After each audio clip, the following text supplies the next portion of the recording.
I've always had a challenge around not feeling like I'm wanted, you know, and that I think no, not I think, I know, and I've got to be honest with myself and the world, that is that comes from, a single parent family, and that experience of not having a father that was present, really, definitely.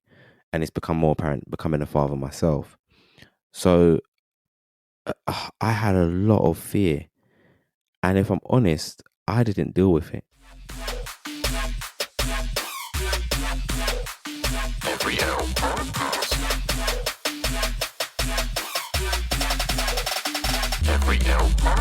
Welcome, ladies and gentlemen. I'm your host, Matt Brown, and you're listening to the Every L Podcast. Each episode, we'll have a different guest come on and talk about when life hands you an L, is it really a loss, or is it something else? Because not every L's a loss. So sit back, relax, or do whatever you gotta do to get comfortable as we get into this. Let's go.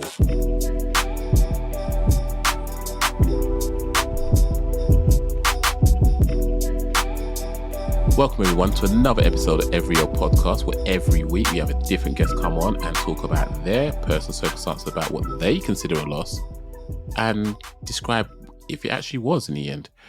They will talk about the highs, the lows, everything in between, and just kind of get into nitty gritty, because I think it's important that we share our experience in life, because from the outside looking in, our life looks rosy. I'm talking about Instagram ready, the filters, a whole shebang. But then when you look at your bank account, when you look at your marital status, when you look at the car you're driving, no filters working on that. So sometimes you have to come true with it and just show what people have got in terms of, I've got this because I went through that, or I don't have this because I'm going through that. One thing I was talking to someone today about actually was, there's so many people that are willing to tell you how much they spent, which is calm. Tell me how much you spent, but I'd rather know how much you earn, because it's all relative. If you're clocking in 6 figures and you're spending $2,000 on a bag, cool, you got the money for it. But if you're on 20k salary and you're spending 2k in a bag, what are you paying off over 7 years? Don't try and make me feel jealous, because that's not going to really work. And I think it's really important that we have these type of conversations where people sort of pull back the veil so people can see what's really going on. And it's not because I'm trying to say that other people are lying outright. It's just sometimes society makes us just feel peer pressure to follow what everyone else is doing. But I think it's important for our own well-being that we understand that not everything we see is actually in that context or is actually real. It's not good for us to compare, because there's a phrase, comparison is the thief of all joy. So rather than compare ourselves to another, let's enjoy ourselves and enjoy what we got. And even if it is a bit of a not such a great experience in the moment, let's see where that could take us. That was a bit of a long intro. Apologies, people. However, I must admit I have a fantastic guest, and we know it's cliche I say that, but it's true. This gentleman I met a little while ago. Didn't really think much of him because he's an everyday person as far as I'm concerned. We got chatting, cool people, fantastic human being from how I heard from him. And then I've just seen him every now and again, and he's just doing the most. He's got more hours in the day than I've got. He's clocking up frequent flyer miles. He's splitting himself into 3 people to do multiple jobs. And I'm like, yo, how did you do that? Can you teach me? Because I've got a whole heap of kids here and I need to make sure I can give them adequate daddy time. But I can't do that magic trick you're doing. Can you tell me a little secret here? And I'll tell you what, right? He's splitting himself into so many people, right, that he's probably got one version of himself sitting down playing his PlayStation 5. Like, that's how skilled he is. I have the fantastic Ashley. He is a great guy. He is extremely talented. And with anybody that's talented, sometimes the ego comes along with it. And I think it's because you have to put yourself in that position. However, he is a humble guy. You would never know what he's capable of. I don't even know the full extent of what he's capable of. But what I can see, a little bit intimidated, a little bit. But that's my introduction to him. I'm going to let him go in and share what he feels comfortable sharing before we jump into his first L. Ashley, how are you doing?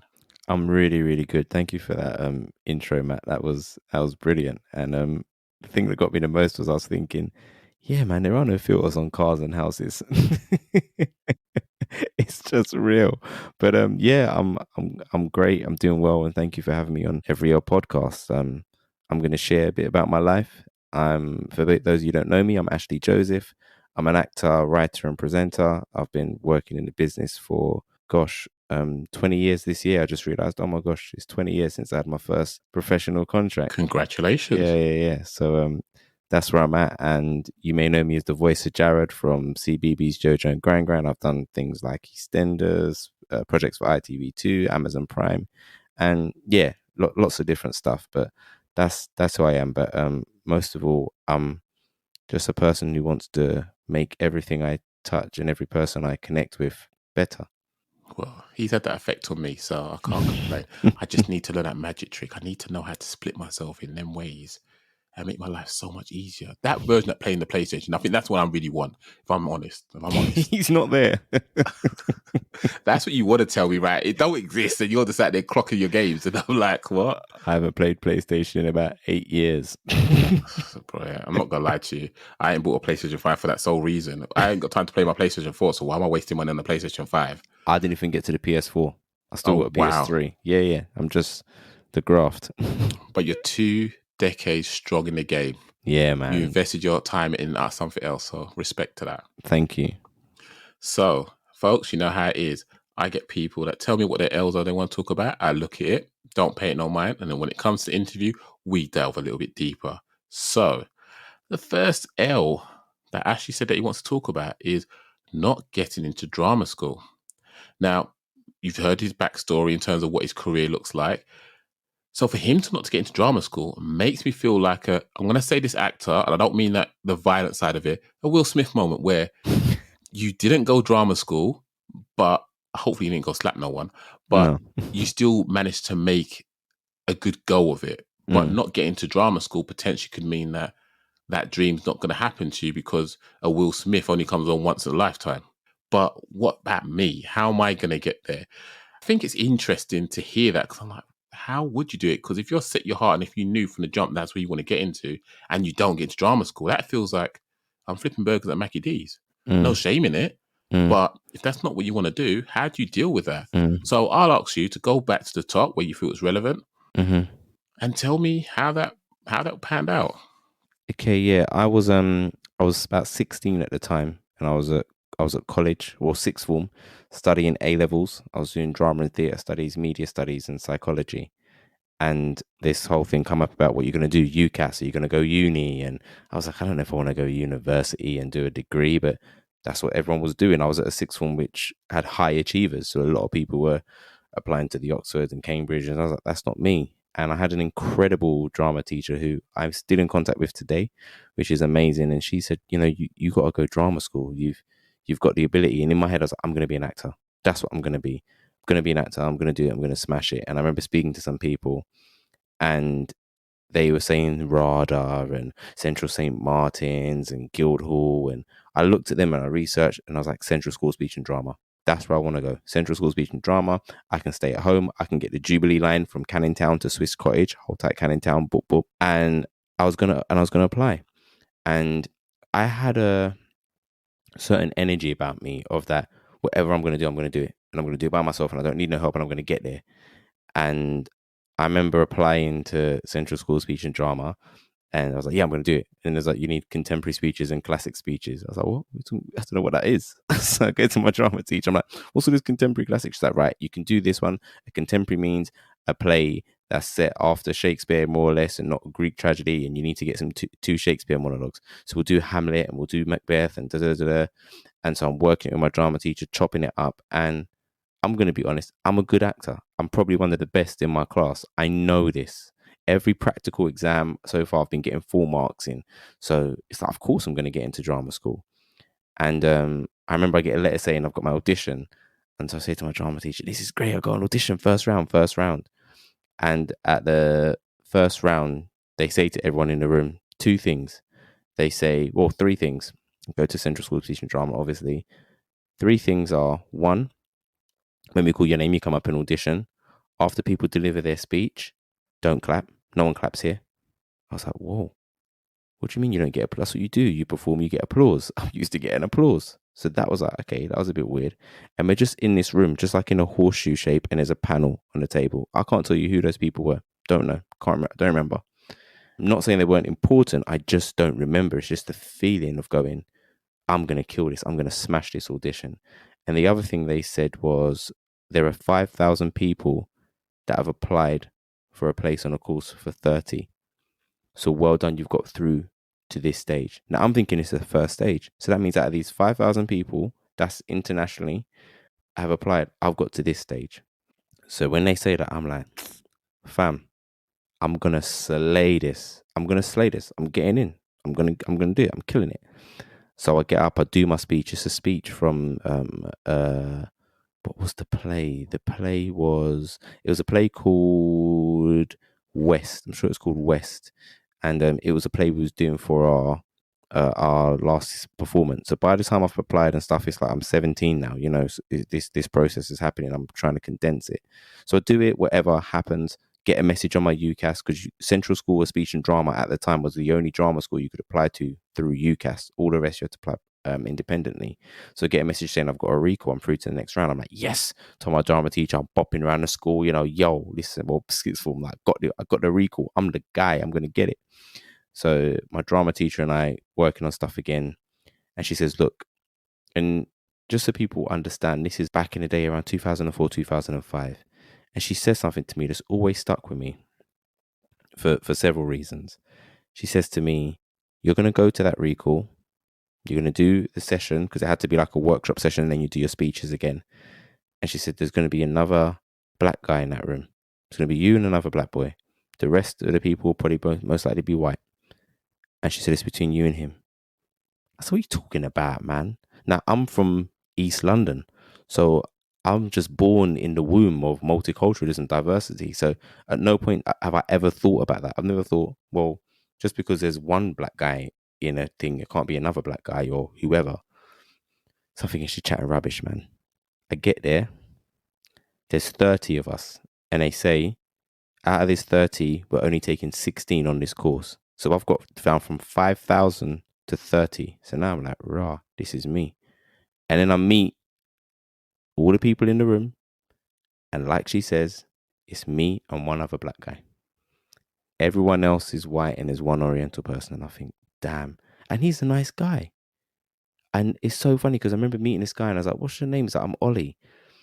And that's a whole nother story, but really nice guy and great energy. And so we do this stuff. I kill my audition. I smash it.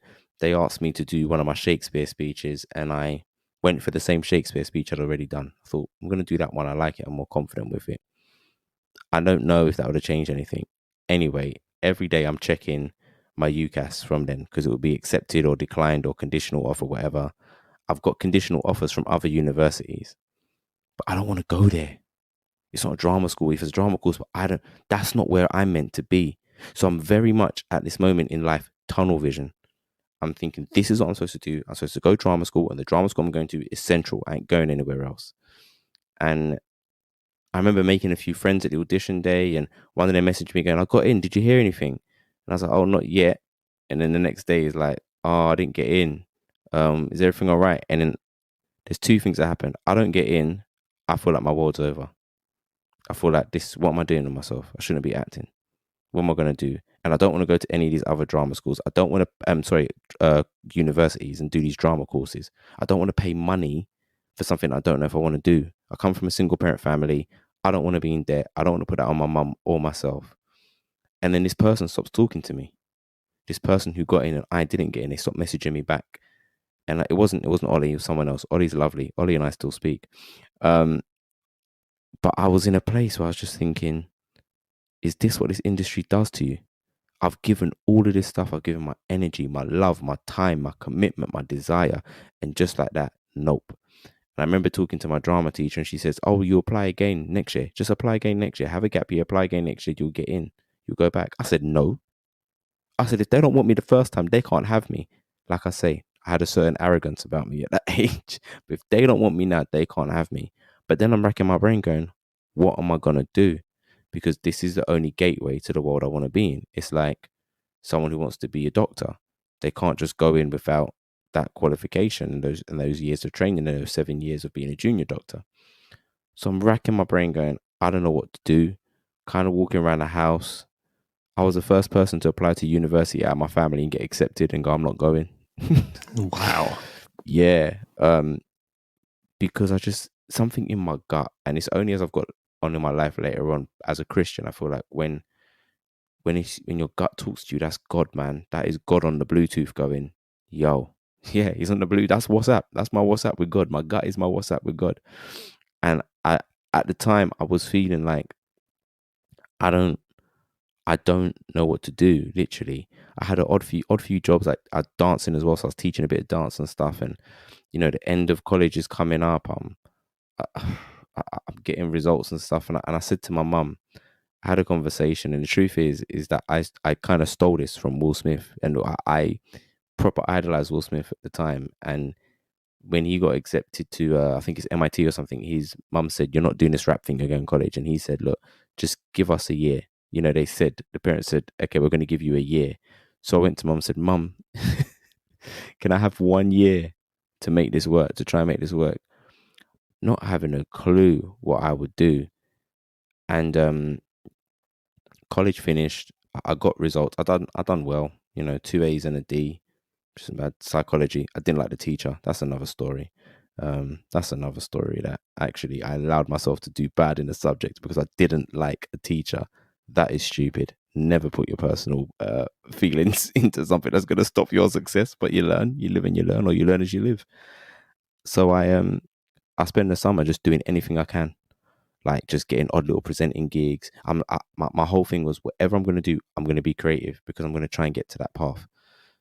And that's what I was thinking. I need to survive. I need to show my mum in a year that I can earn money as a as a creative, self-employed. My mum was very supportive and still is, which is great. So I got a job teaching dance, and I used to hang around people a lot. I used to hang around Theatre Royal Stratford East. I used to just hang around places that I knew creatives would be at and just chat to them like olders, and just chat to the older ones who I'd seen on TV who'd been in things like Desmond's or the Real McCoy, and just hang around them long enough so they think, let's just give the boy a little something. Let's just that's what I'm gonna hang around people. I'm gonna try and find a way into this industry that isn't drama school, and I'm gonna learn on this job. So I got in a year. It was I had more, and when I speak about this, I want people to know there were more days that I wasn't working than days I was. But it's very easy to go, oh yeah, I done this and I done this. No, there were times that I wasn't working, literally thinking, what am I gonna do? So I was finding odd little dance shows. I got about 3 opportunities that helped, and this was because I was chatting to people. One of the things I got was to cover a presenter on MTV Base. I got 3 gigs. This is because I was dancing all the time, and I was starting to get into presenting, and someone had seen me do it, and they said they need a cover for Manchester, Birmingham, and Newcastle. It was live shows, but it was with MTV Base. I was like, yep, I'm going to do that. So I did it, worked hard. I was 19, I was 19 at the time, got the job done.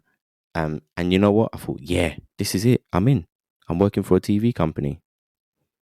Didn't get nothing after that. I was literally they had no one else, and they got me to fill in, and then they went back to all their normal presenters. So again, I'm just thinking, like, what is this? Why do I keep giving this industry so much and it's giving me nothing back? Like, why? Like, why am I not reaping anything? And then you start thinking, am I good enough? Do people not like me? Are people trying to block me? What is going on? I'm just trying to do what I love. That's it. It's like it's not even about the money. Yeah, I gotta earn a living, but I'm just trying to do what I love.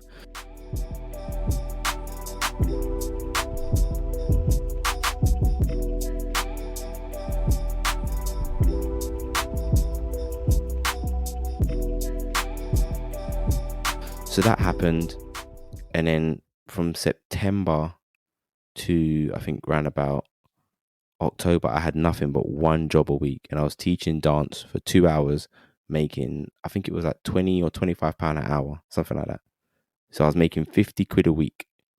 50 quid a week. That's all I was doing. And then a friend got in contact with me and went, oh, there's an audition for this show that I think you'd be good at, and I wouldn't be good for this show. And it was like they was doing a version of Cinderella at this small theatre in Southeast London. So I'm thinking, backside, now I've got to go to Southeast London for this audition because I got nothing. So I'm going to go to Southeast London. I don't think this is right for me, but I'm going to do it. So some of the money I'm making every week, I've had to take to travel. I go to this audition. Thankfully, somehow they think I'm good enough. Luckily I can dance, I can act, and I can sort of hold a tune, and I can do good character work. So it was like Prince Charming. It was Cinderella version, and they want me to be Prince Charming and kind of play like a movie star. So I was like, great, got the job. I was like, great, this is it. I'm quids in. And also, for people who are not familiar with the acting industry, there's a thing called equity, which is a union, and you want to try and get your membership and get an equity card. And you either get that through going drama school or getting a professional contract. So I was like, right, boom, I can get my equity card now. This is it. I'm in. I'm going to make money. I get the contract, and the contract says that you're only paid for the performance weeks and not rehearsals. So rehearsals, they only pay your expenses. So they pay your food and travel expenses. Remember, I'm making about 40 to £50 a week. Yeah. I'm still living at home. Thank God my mum's not asking me any rent yet.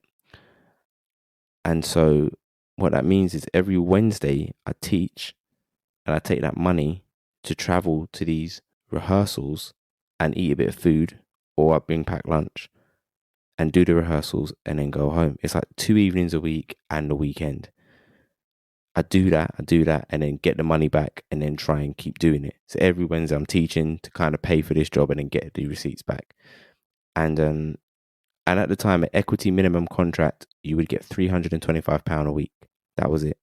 And you're supposed to get that for 8 shows a week. We were doing more than 8 shows a week. And as a newbie, I didn't know you're supposed to get extra money for those shows. So I'm just like, right, I'm getting money. I'm getting £325. I've gone from 50 quid a week to £325. Yes. I do this show over Christmas. I'm just traveling every day from east to south. A great company, great people, really lovely directors, a really good opportunity. And the funny thing actually is that was one of John Boyega's first jobs. John Boyega was 13. Wow. Yeah, John Boyega was 13 doing that job, playing like one of my like kind of young bucks, so to speak. And so yeah, I do this job, and I think this is it. And they help me out. They get my equity membership for me, so I'm in the union. I'm like, this is great. This is great. I've won. I haven't gone to drama school, and I've won. Boom. Job finishes. Nothing. Got nothing. I've got no contacts. I've just know this one director. Really, I just know this one director. The people at MTV Base I try and connect with, I don't really hear anything. People move on. So I know this one director, and I've been doing odd little bits of like community work. So I get odd little bits of teaching arts to like in some schools or going and doing some projects, but I've got nothing that's getting me to where I want to be. I want to be an actor. So I'm just thinking maybe it's time to just let this go, man. Maybe something else I can do. And then from there, this director says to me, "Oh, why don't you come to this thing with me?" The same director, Cinderella. She goes, "Why don't you come to this thing with me? I've been invited to this little event networking thing. I think it'd be great for you. You should meet this guy because you're good at comedy, and he runs the comedy school." I thought, okay, cool. Go to this thing. I'm thinking, great. I can get an opportunity here. I can get a job. So this guy goes, "Yeah, I'll be in contact." He contacts me. I'm like, "Yeah." He says, "Yeah. So what I'd really love for you to do is come on my comedy course." I was like, "Okay." Yeah, I can't remember what I say. It's £300. I was like, what? I was like, I can't afford that. I got no money. Well, we can offer a bit of a discount rate, so, and say it was like it's £300, but the discount is 250 quid. It's like that ain't a discount, man. That's still a problem. That's still a problem. So I'm thinking, damn, what can I do? So he said, look, have a think about it. Let me know. I was like, there's nothing to think about. I've gone back to making £50 a week. I can't afford this. There's no way. So he calls me again a couple of weeks later, and I go, look, mate, I got no money. Please stop. Like, if I could, I would. And he goes, no, I think there's a way I can help you get onto this comedy course and actually get you earning some money. So he said to me, there's a TIE project I'm doing. I was like, what's TIE? I mean, what's TIE? What the backside TIE? TIE is theatre and education. So they create theatre shows and they take them into schools and do 30-minute plays around different themes. In primary schools, it could be road safety. In secondary schools, it could be consent or teen pregnancy, whatever. And this one was particularly about knife crime. So he said, will you come to the audition? I went, yeah, I'll come. Went to the audition. And do you know what's really interesting about this? When you lose and you haven't got as many opportunities, every opportunity that comes your way is a diamond. It's a piece of gold dust. And so for you, it's not just about becoming an actor or staying on that path. Is actually, I need this. Like I need this to win for every single reason. So whatever anyone does in that room, I'm gonna be better. I'm gonna be the best. And actually, I don't need to compete with yo. I'm competing with myself because I know what this means to me. So I've got everything I need within me to achieve this. And so I go into that audition knowing that whatever happens, I'm coming out of here with that job. I don't care. So the day's going on for the audition. They cut people. I'm still there. They cut people. I know that feeling of being from 5,000 to 30 and being cut. So at this moment, as I'm getting cut in these, as people are getting cut in these auditions, this ain't nothing for me. This is like a room of 30. I'm like, this is fine. I will be here at the end of the day. Get to the end of the day. I worked with this really cool actress who we're still friends now, Tony Ray.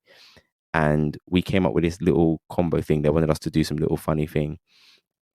And the next day, I get offered the job. I'm like, this is brilliant. So it's a 6-week contract. But now I've learned something. I've learned something from this Christmas show of going, just because you get one job, it don't mean the next one's going to come. So I get this and I'm thinking, right, who else can I talk to? Who do I need to negotiate, like that, like network with and just keep chatting to people and seeing stuff. So I'm still talking to the director back at the Cinderella show that I've done. They tell me about another company. So I email them my stuff while I'm doing this tour. And I never knew about theatre and education.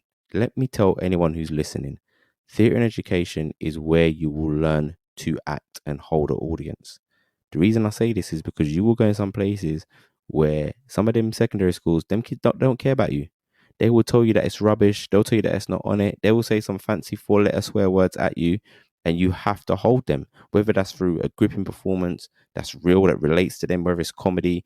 And I learned very quickly to go, you know what, Ash, cut your teeth on it. It was like every job I was getting paid for was a different part of an apprenticeship for me, and I was learning different modules on the job. So I didn't even realize, for me, even talking to you now about it now, God was putting me through drama school in a different way of going, yeah, I understand you're afraid of pain, so I'm gonna pay you to get you where I need you to be.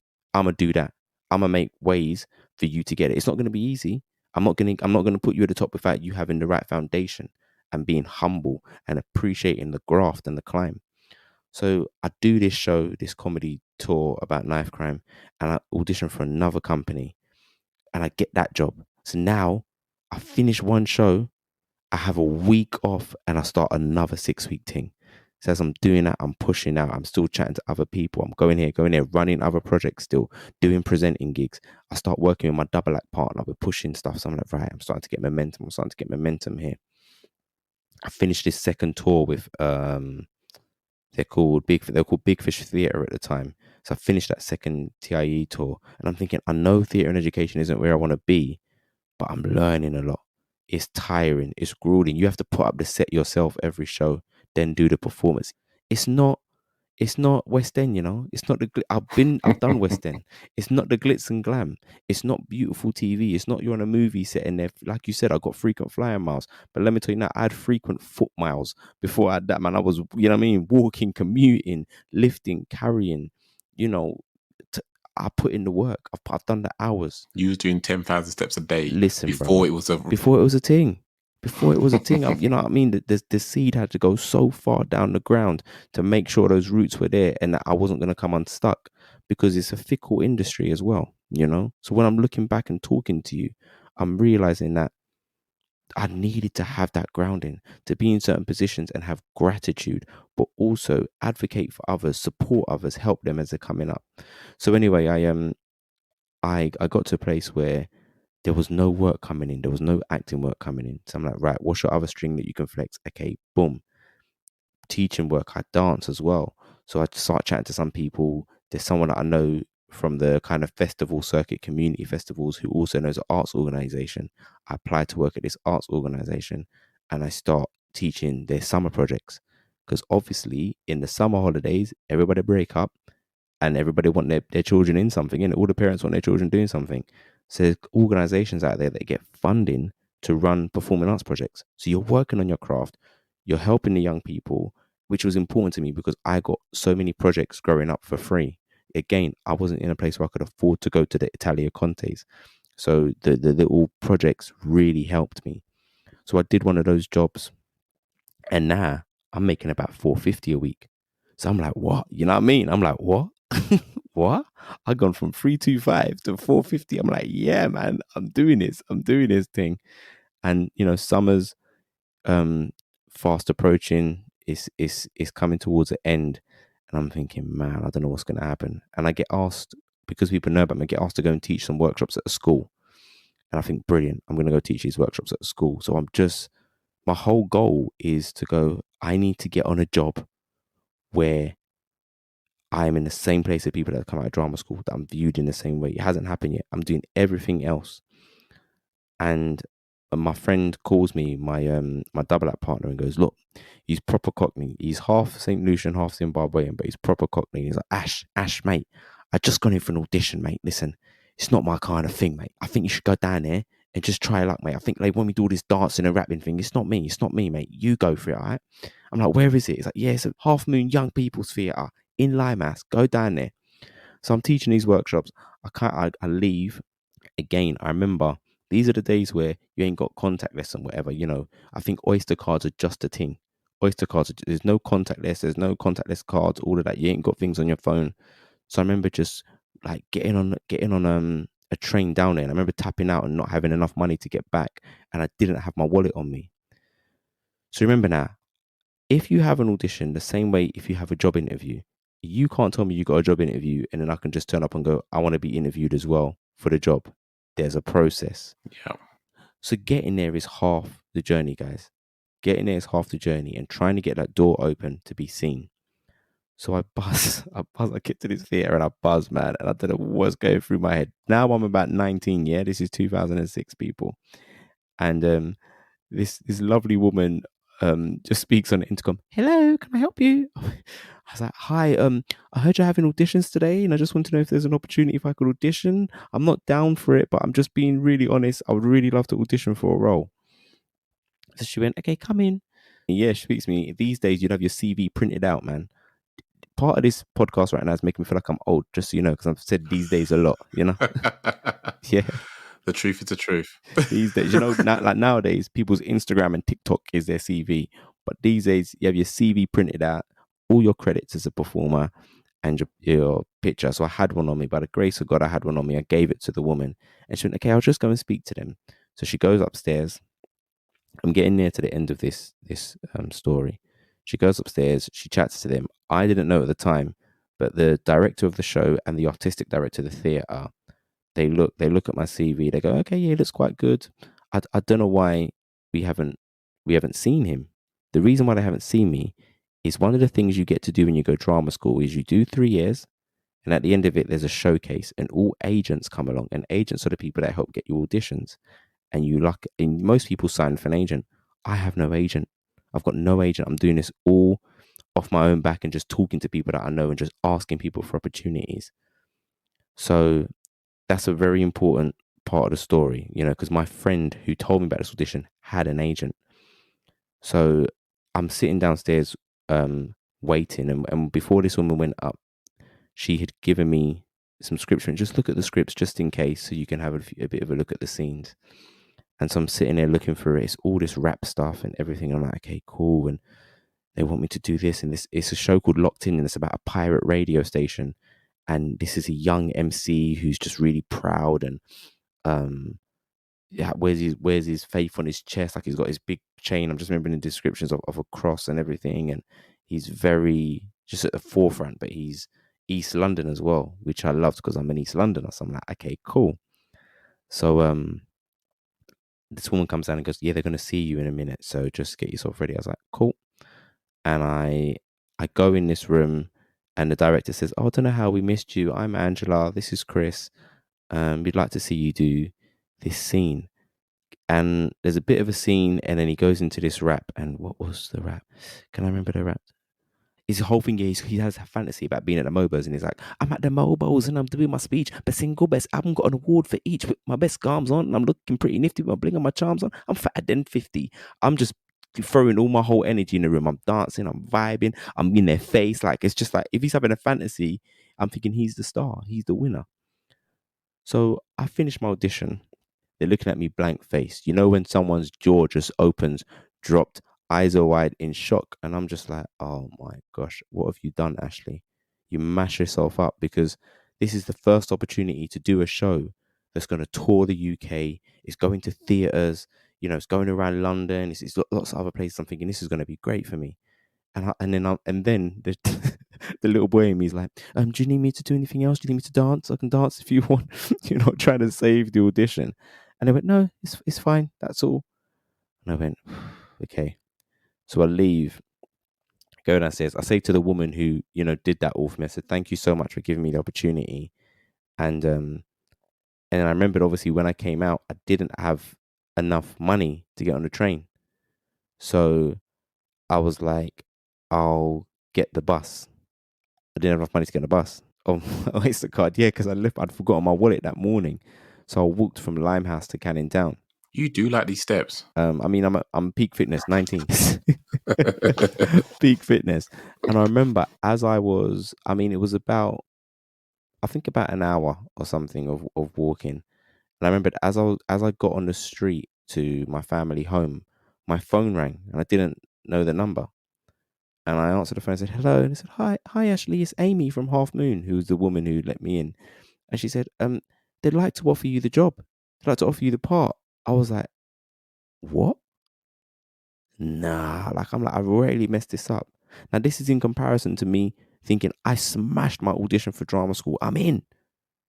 And in this room, I was like, nah, I've messed this up. I saw their faces. I've not done a good job. I went, are you serious? Me? She went, yeah, they want to offer you the part of Blaze in Locked In. I went, okay. She went, do you need to talk to anyone, your agent? I was like, no, yes, I have it. Give me the job. Where do I sign? Where do I sign? Yeah, I didn't know what the money was. I didn't know. All I knew was the UK tour, a hip hop drama.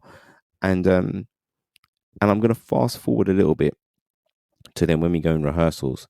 So we get into rehearsals. It's 3 of us in the show. There's 3 things I want people to know about this show. And on the first day, they say you have to build the set and take it down when we tour still. And we're going to be going to some schools. I've just spent part of my time building and taking down sets and going to schools and doing performances. Not fazed by that. But I'm going to go to theatres as well. I've got into the theatre world. I've broken a dead gate. Out of the 3 of us in the show, there's one female who's been in the industry for a few years. And the other guy, this is his first professional contract. And he's just finished drama school. And guess what drama school he just graduated from? Central School Speech and Drama. The legend that is Kim Hardy. I hope you're well, mate. And that hit me like, whoa. I've worked so hard in a year. He's obviously spent 3 years at drama school and we've come to the same place in it. And for me, it wasn't about time or space or age. It was just about the stage. We were both at that stage in our career to be in this show. And we worked so well together. And for me, it was so important that happened. Also, the director, Angela Michaels, who's become my theatre mum, who, goodness gracious, I don't know how many shows she's cast me in. And then also, she's directed some of my work as a writer as well. But when I was telling her, obviously, I don't have an agent, and that's why you didn't find me, and I'm not on a thing called Spotlight that I didn't know about, which is like a casting directive for performers. She helped me. She goes, well, you've got to write to a few agents, write to these guys' agents, or whoever these actors were with. I wrote to their agents. And she said, oh, there's an agent who's just gone into it for about a year. He might take you on. So I wrote to him. He came to the show and he signed me. And yeah, I did that contract for 10 weeks. I didn't really do anything afterwards. I had a few little gigs in between, like between November and December. December, January.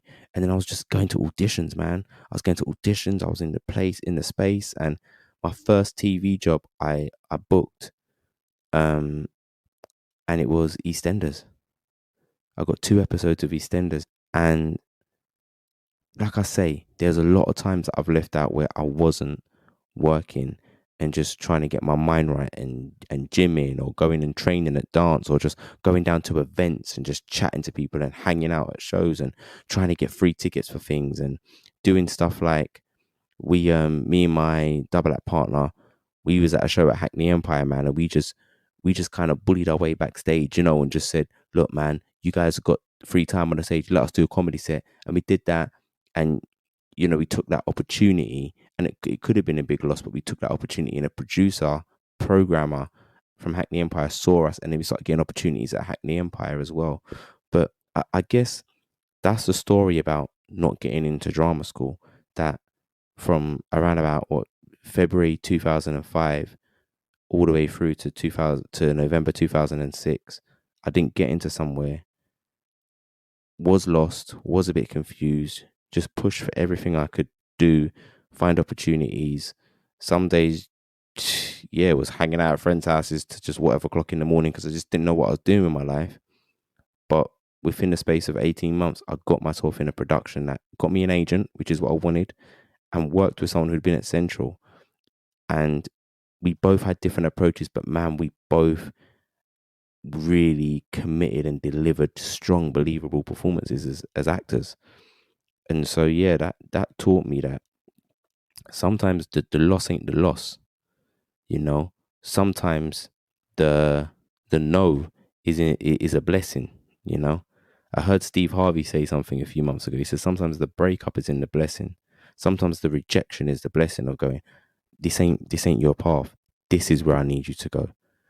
So yeah, I've talked a lot, but that's what happened. It was intriguing, to be fair. There's a lot to unpack in what you've just said, and I thank you so much for sharing as eloquently as you did and really painting a very vivid picture. You being so bullish in your earlier years, and I get that, because if everyone can kind of understand where I'm coming from when I say it, when you're younger, you could break your arm in the morning and by the afternoon you're completely healed up. Yeah. Nowadays, depending on your age, you can stump your toe 3 months later, you're still hurting. So that's where I'm coming from. So I understand the sense of invincibility that you're the reincarnation of Superman. You're coming with it. You can do this. You can do that. It's amazing. So going from that to being, damn, I messed this up. Am I right in saying that there was a period of time that just kind of eroded your confidence, that made you feel, something's not working. So as much as I think I'm good, clearly I ain't that guy. Yeah. How did you deal with that, especially when you told your mum, give me a year, I'm gonna do this. So you're still kind of bullish, you're still backing yourself, but at some point you weren't even feeling yourself like that, and that must have been a bit of a juggling that's going from, I got this, mum, just leave me, Yeah. I got this, to that I don't know how to connect these dots. What was the thought process and how do you manage that? I think if I'm being honest, and it's unpacking that I'm doing in my adult life as well, is that I've always had a challenge around not feeling like I'm wanted, you know, and that I think I know, and I've got to be honest with myself and the world, that is that comes from, a single parent family, and that experience of not having a father that was present, really, definitely. And it's become more apparent becoming a father myself. So I had a lot of fear. And if I'm honest, I didn't deal with it. The person who dealt with it was my sister, Lydia. She is the most inspirational person in my life. She's the strongest person I know. Anything I was going for, she's like, come on, Ash, you can do it. Come, Ash, this is what you're meant to do. This is you. Don't worry about it. I've got you. Remember, you can do this, and you remember that move. The audience really like when you do that move, and it's really interesting. But my whole life, I've always had incredible women around me that are my spine. My mum, my sister, both my sisters, my aunt, my wife. I just have them, and it really stemmed from her of going, yeah, you can do this. And it's crazy because we had a dance group and stuff, and I'd be at the front saying, yeah, we can do this and do that. But really, I felt empowered by her power.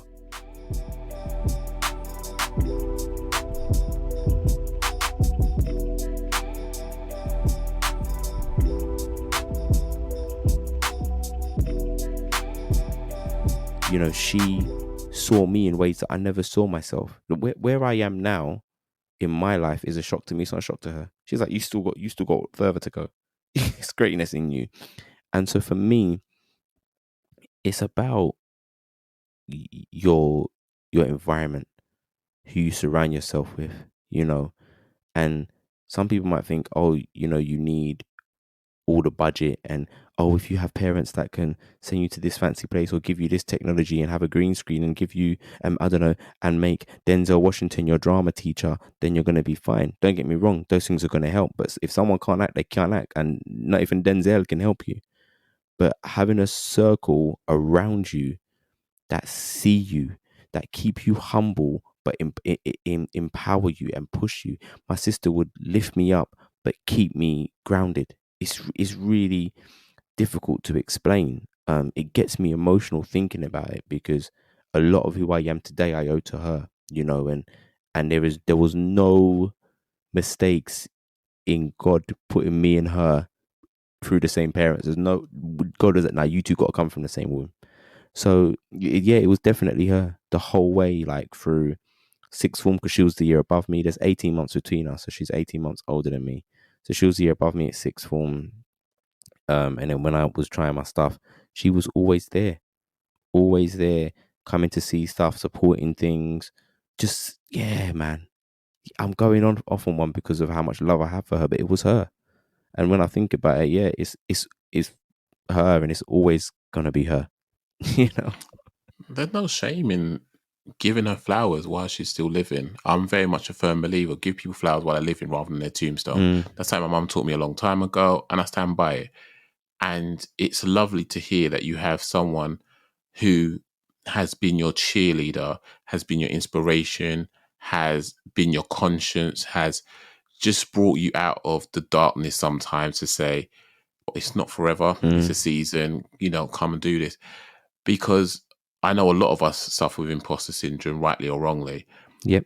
And I appreciate your honesty saying about you didn't feel it, Mm, you wasn't there, you didn't want to deal with it. mm. But then when the times were quiet, when no one was around and you had that quiet time, it was still. How did you deal with those thoughts that were in your head when things weren't going right? Um, gosh, man, a lot of lying to myself, a lot of beating myself up. I think I sat between both of them, lying to myself, like, nah, they don't know what they're talking about. I got this. And then the other side was beating myself up. I remember a time that, I mean, I think my whole career is not getting into drama school. My whole career is turning one big L into a W. And I remember a time where I didn't have any work for months. And I talk about this because I think it's coming into what the question you've asked. And it was the first time I had to apply for, like, just, I guess, a normal job, a muggle job, whatever you want to call it, PAYE. And I remember writing this application, man, to be an events manager for the fire service. I mean, me, an events manager for the fire service. I wrote this application, like, typing on the Mac in tears, man. I was bawling, like, why can't I just be who I want to be? Why can't I just do what I want to do? And I remember praying and asking God for guidance. And I just started to give it to God. Started give it to God as much as I could, and let go and let God, and be around positive people. As I said to you, I was hanging around a lot of different places. I started doing a lot of workshops and stuff, which a lot of jobs that out of work actors do. So I started to connect with older actors who then just helped me. And that was one of the things of going, sometimes not all the answers are around us, in the sense of, we don't have to just talk to our peers. Talk to people who've been there before you, been in that position. Talk to actors that you've seen on the TV, but now they're doing a little improv show or a little forum theatre show in a school with you. Why are they doing that? Because the industry isn't, it's not rewarding, in the sense of, okay, you've been in this game 10 years, I'm gonna hook you up. It doesn't work like that. And so those times of darkness, the gym helped, prayer helped, good people, the good environments helped, and learning to be honest with people that I could trust. And I say that importantly because not everyone who is around you is for you. Some people are around you when you're winning and you're flying and you're killing it on stage or screen or whatever you're doing. in your industry. I use mine as reference points, but knowing the people that you can call up or kick it with and just go, things are not great right now. And that's what I had to start doing, because when you can hold that negative energy in you, it's like poison, it spreads and that comes out. Because there was times, man, I was going to auditions and I was just going there for an attitude, because it's like, I don't want to do this. I don't want to go up for this role. I don't want to be someone who's stabbing someone. I don't want to be someone who's getting shot. I got into this industry to be something else, to break the stereotype of a young black boy. So what you so I'm getting there vexed. When really the learning is, no, don't go there at all.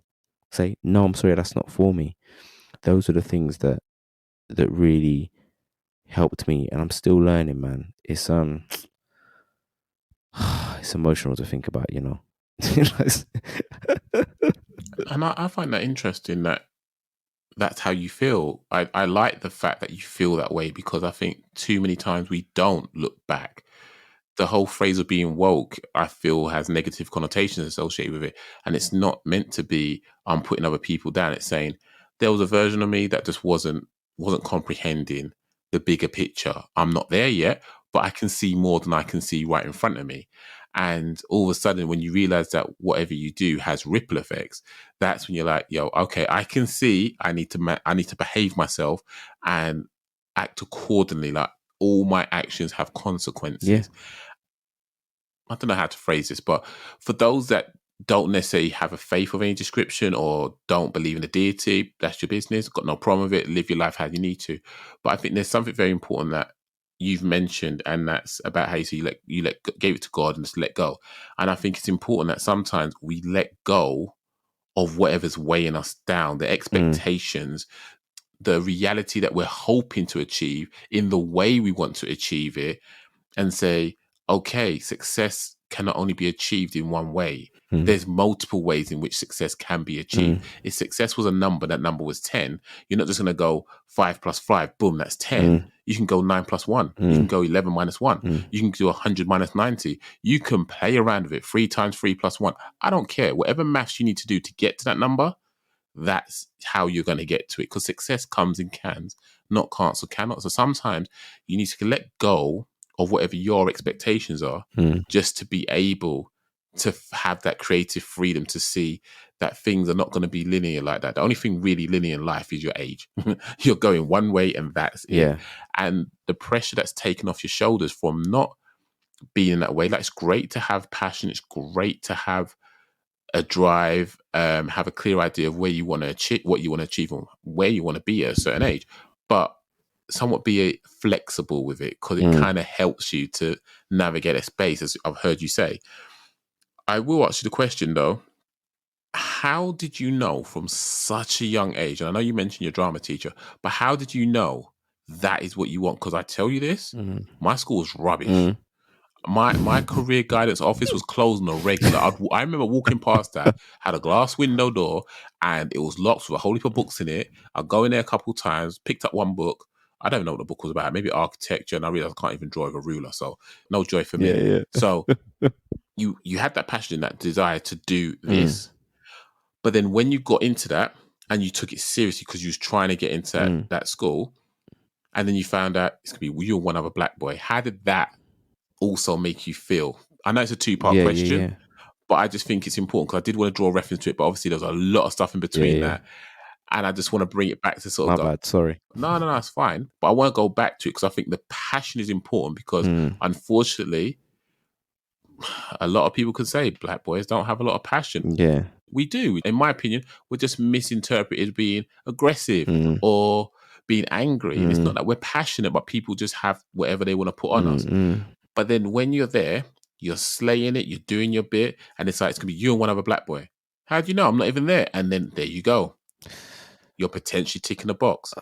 How did you feel having that passion? How did it feel being in that place? And then how do you feel when you're potentially ticking a box? My passion has always been there from about the age of 8, when I saw Real McCoy, and seeing Marcus Powell and Jeff Amar doing incredible sketching, and my sister and I used to just recreate it. So I just always knew that's what I wanted to do. I always knew that's what I'm supposed to do. I literally, and more and more looking, I'm like, God gave me this gift and this is what I'm supposed to do. I believe that I'm supposed to connect with people through my talent that may not know him and somehow introduce them to him. That's what I think I'm supposed to do. Hopefully he'll tell me in my gut if I'm wrong. Oh, man, getting in that room and my drama teacher being proven right, and she wasn't trying to mess me up. She was being honest and genuine with me, and she always has been, which is why I still have a friendship with her. But it hurt, bro. It hurt because also as well, it made me feel like that meant that out of those 30, they could pick 20 because it was about maybe 25 people were Caucasian, and then there was someone who's from Spain, someone who was Oriental, then there's myself and Ollie. So someone else, like I can't remember who, but it was about that. So for me, it meant, well, then actually, does that mean? And I don't think there might have been one black girl, maybe. I can't remember. I can't say yes or no. But anyway, I'm thinking to myself now. So does that mean that when I went through that audition process, I was just being compared to every other black guy? So it means, are we in a category of our own? Not a league. Not a league of our own. A category of our own. So that hurts. And when I really unpick it talking to you, then I'm thinking, well, and this is where you can get mashed up. Where you go, well, mentally, are we that far from being enslaved? Because you're still pitting us against each other, just in a different format, just in a different context. I don't think it at that time, but what really hurt was like, it's going to be me or him. Why can't it be both of us? Because Ollie, he's a very successful actor now as well. Both of us are, in different ways. You know, we see each other, we say hello, we show love, it's all good now. One of us may have quit, but both of us could have been on that course, because I know there were other people who auditioned who probably got in that weren't as strong as either of us. So why was their place more important than mine? So that hurts, man. It hurts to be doing things in a world where you know that the fact that you are black sets you back a few steps. It does. It's like you're starting a deficit. Come on. You know, if I'm running 200, well, I've seen, there's that study of them running the race, you know, and you've got to step back if there's this, if there's that. And that's exactly what it is. It's like I can be at the starting line for this 100-meter race, but actually I'm another 50 meters behind everyone. So I've got to run 150. How am I going to win? How do I have a fair chance? I didn't have a fair shot. Didn't like the variables and the odds were stacked against myself and Ollie. Everyone should have had the same chance. We're taking 16 on this course. Everyone should have that. Let's take the best 16. No, oh, well, we've got our black actor ticked. Okay, boom, he's on. Yeah. And also it means that you potentially would have had someone else that looked like you, that could have related to you, doing work with you, Yeah. which other people would have had potentially. Yep. But you're just saying, well, it's either you or the other guy. So yeah, like we could be showing versatility, and for me, and if I'm honest, that's the reason why I didn't apply back for Central. When my drama teacher said, "Yeah, you're gonna go back there next," no, it's not just because you didn't want me. It's that was your perception. Now I don't know what's going on with Central now. Central School of Speech and Drama has changed a lot. I know the head of drama is the head of the school is Josette Bushell Mingo, who directed me in a musical a few years ago. So it's funny how things, swings and roundabouts, and how the world goes. Incredible, talented black female who's just great at what she does. But for me, I'm not going back there. I don't want to be there, because what's the point? What am I going to go back and there be another two of us again, or maybe three black boys this time? But what are you saying? And what are you saying about me is that I can only go up for roles that are specifically for black actors or black? No, I should just be going up for parts.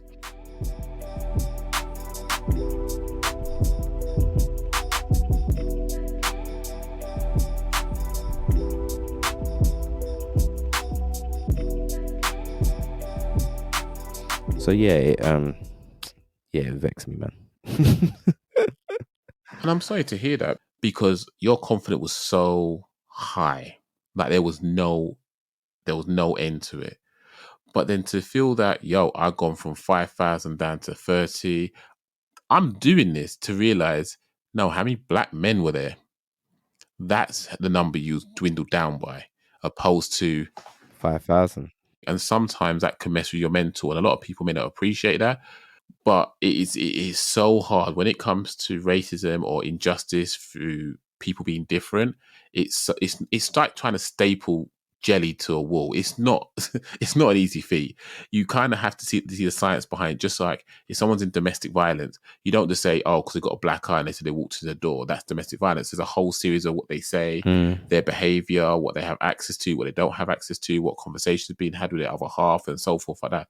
Same with racism, in terms of what's being said, how is it being said, the frequency of being said, how they judge what comments are being made in, in jest supposedly.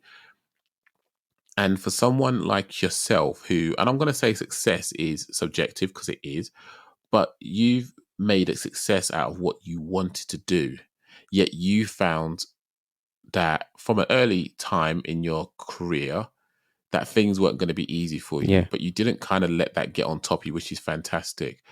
A lot of people, I would like to think, should take courage from that, and hopefully one day, if it's what you want to do, you'll be able to put on. I already know you put on shows. Mm. I know you do your bit.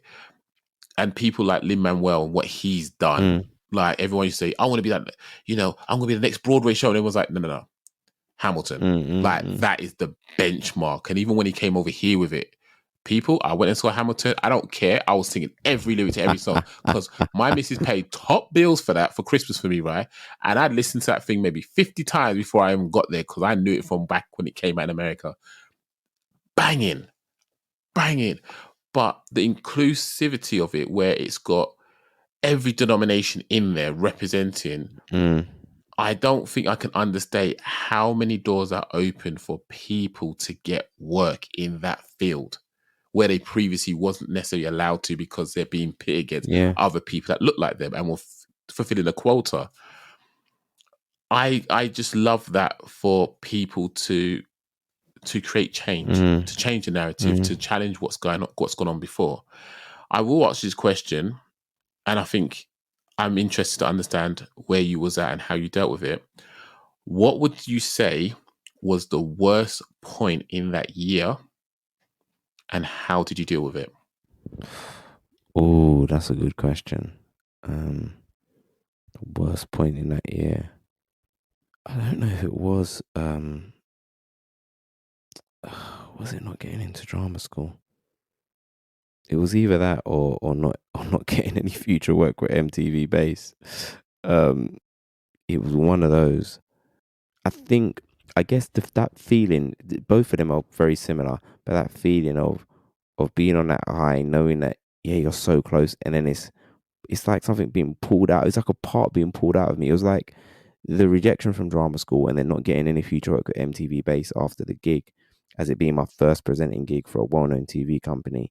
It felt like they had pulled out a part of me that I thought was just mine and then threw it in the bin. And so slowly you have to rebuild, and it's one day at a time. Sometimes it was 1 hour at a time. Sometimes it was 1 minute at a time, if I'm being honest. I remember one day I didn't go anywhere and just watched some, I don't know what it was. It was like, I think it's called the Sarah Jane Adventures, which was like a spin off of Doctor Who. Now, I don't even really watch Doctor Who, but for some reason, this woman was on the TV. I was just channel hopping and I just got glued and I didn't want to do anything else apart from be immersed in that world. And I'm going to be honest, some days I had to just switch off and just allow myself to be transported and enjoy what I do. I remember having a conversation with a creative director who I used to do odd little small presenting gigs for. And I went to meet him one day. He said, "Oh, I'll get you lunch." And he said to me, "Are you right?" And I was like, "Yeah." And this was in that year. I completely forgot this. Your good question, Matt. And I'm not a crier, and I started crying. I don't usually cry in front of people, and I cried, and I was just like, "What is going on? Like, what is happening with me?" And he just said, "Look, remember, this is something you enjoyed. This was a hobby. This is something you loved. And then what happens is you're starting to get paid for it, and or you're getting opportunities, and then you're giving that power to people. But understand that whether you're being paid or not, whether you're in a drama school or not, you can still be creative. That is what you own. And so that was something I kept with me, and it's in my core. Even now when I'm out of work, it happens. You go through my Instagram and you'll see that I'm just putting up content because I feel like I want to make this thing, and I can't, and I don't want any, I don't care if no one's going to pay me to do it. I just want to make it. I'm going to put it out because I need to stay creatively fit. And that's what I realized. I'd go in the gym and be physically fit. You know, I would go to dance and be at a certain level of fitness, but what I wasn't doing was keeping myself creatively fit. And so that showed me that actually, Ash, stay on the creative treadmill. It's a muscle. Yeah, exactly. And if you stay ready, you don't have to get ready. I always find that because I guess I buried my creativity after a number of years at my corporate job. And when things went south for me, they tanked because I had nothing as an outlet and I'd lost everything. And I find as a creative, the more I give, the more I get. Yes. It's sort of like I can't sit on an idea and expect that to bang because like, no, I need to release this. I need to get it out of my system. And then some people, I guess people that are not maybe in the creative space will be like, oh, but you must monetize that. You must do that. And for me, it's like, I need to get out of my system because while I get out of my system, I'm not going to sit on it. I've done it. It's over there. I've moved on to the next thing. And eventually I'm going to refine whatever I'm going to do. That's going to be a big thing in my opinion, but it's going to be a combination of various different projects I've done in the past, but it's going to be a refined version of it Yep. where they'll go, oh, that was really good. Yeah, but this is more functional.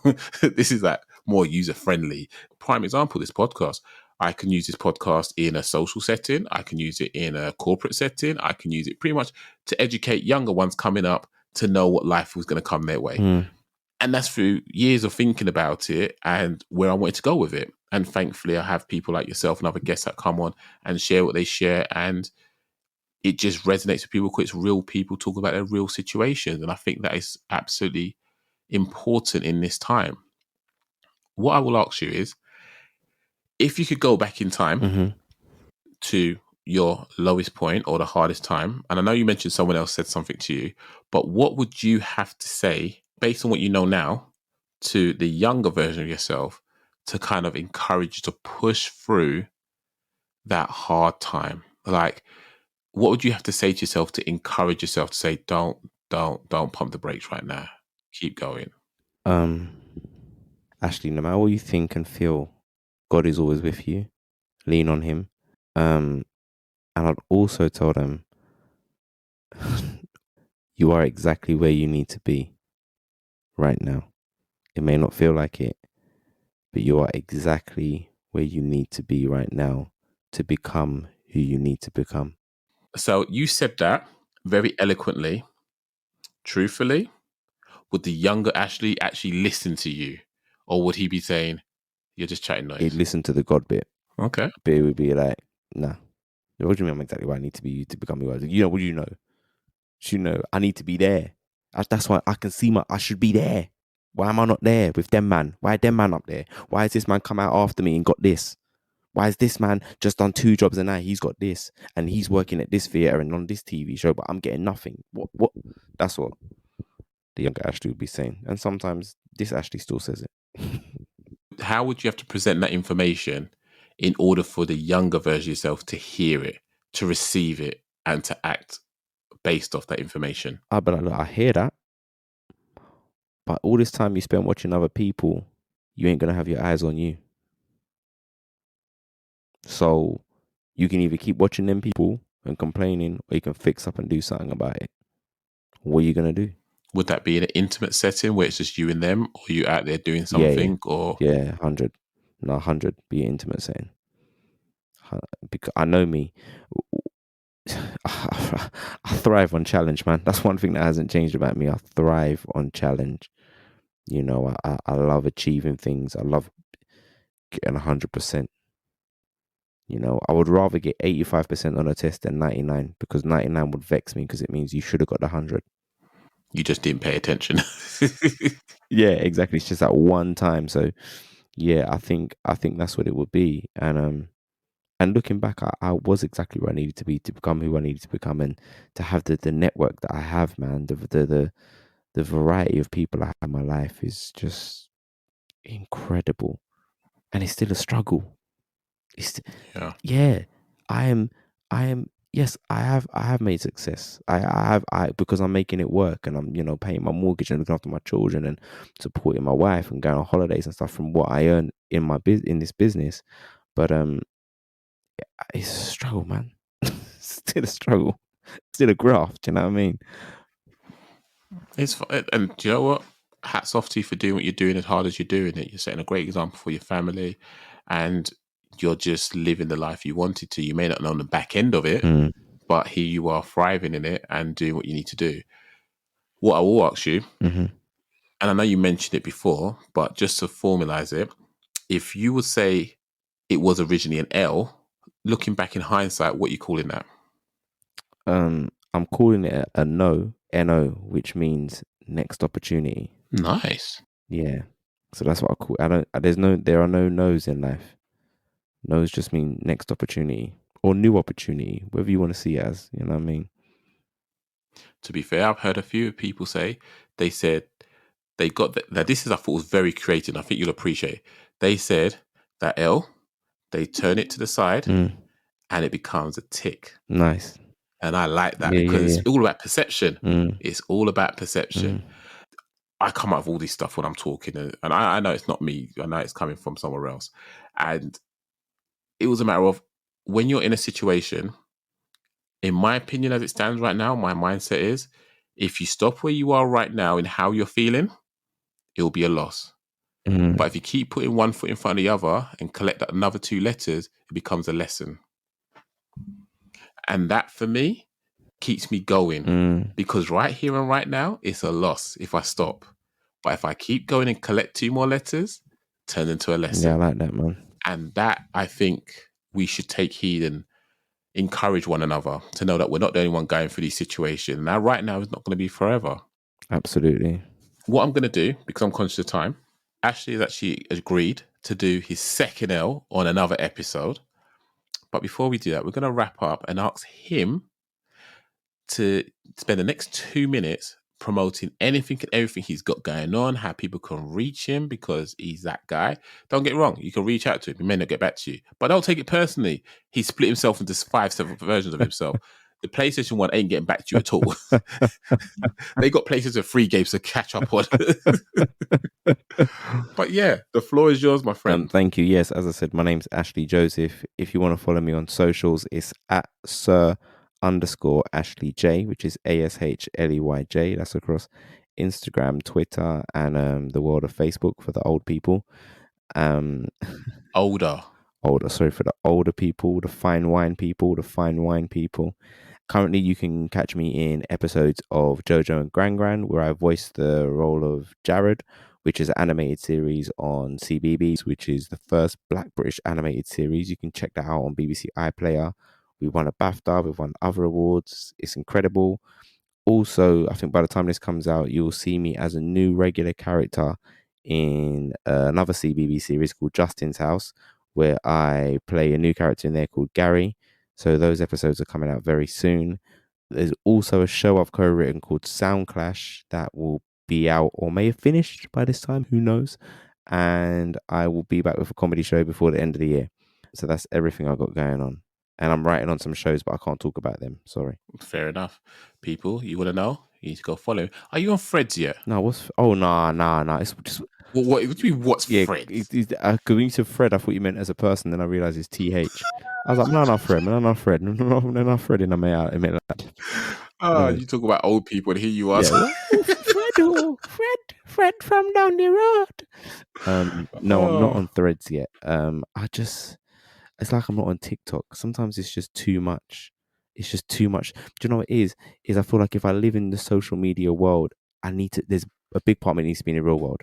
So there's certain things I do where I go to shows, I don't take pictures. I go to concerts, I don't film it. you're in the I moment. just need to be present. It's so important. Just being present is important. So I'm not on Threads, but Matt, you enjoy Threads, and I'll just try and find a friend called Fred. This guy. Mate, I was just trying to help you have connections here. That's what I'm trying to do. Trying to help you make some friends. Don't want to have you being like Tom on MySpace. when you sign up and you have Tom just looking at you going, hey. That's funny, man. That is funny. Oh, it's fine. But I greatly appreciate you jumping on and sharing all that you have. Absolute pleasure. You know, from the first time we spoke and the brief times in between, it's always been a pleasure.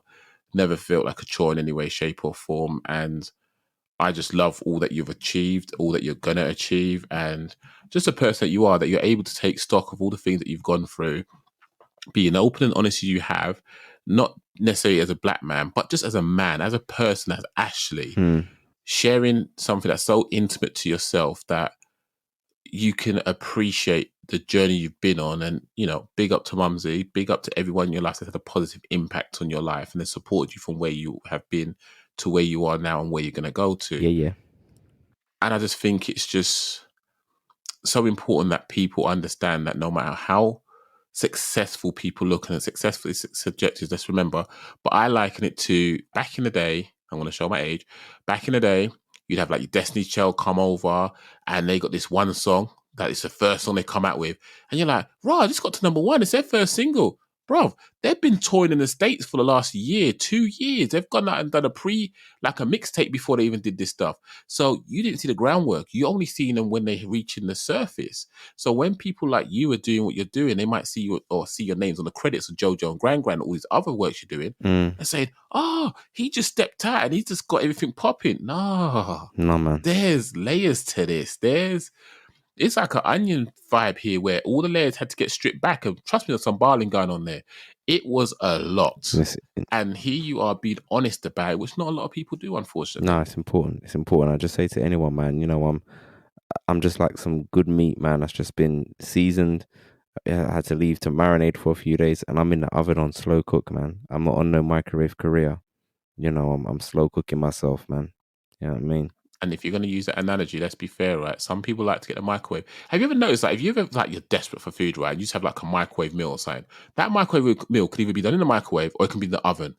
The oven might take 40 minutes and you're like, I'm hungry now. Yep, everyone wants that 2 minute 30. But it tastes so much better when it's in the oven than when you stick it in the microwave, because it feels like some cardboard something. That's there. right. You feel like, is this tofu? I don't remember ordering tofu. What's this? When you put it in the oven, it might take longer, but the results are then way more fruitful. Indeed. And I'll probably leave on this point where if you think about losing weight or gaining body mass to look a certain way, like the time it takes for you to get there means you appreciate, laying the foundation, getting the right type of habits so that when you achieve that, you can maintain it because it now becomes a part of who you are. So if you're losing weight and you need to cut certain things at your diet or moderate what you're consuming, that becomes part of who you are based on your disciplines. If you then are trying to build body mass and get cut up or however it is, you then also have to do the same routine, maybe the opposite way, but you've got to be mindful about what you're surrounding yourself with and what you consume. That is the same with you in your life. What do you consume? Who are you hanging around? Like Ashley's mentioned, he's been around experienced actors to learn what they've done, what they could teach him and how they can get his name in rooms where before he even enters them. These are the things that I think we should be mindful of. And that's my main takeaway from this. But definitely, if nothing else, people, and there's nothing to say, there's nothing about a caterpillar that takes could be a butterfly. Look at your situation now. No guarantee it's going to be this way in the next couple of something. Guys, girls, however you identify it, look after yourself. And I look forward to catching you in the next one.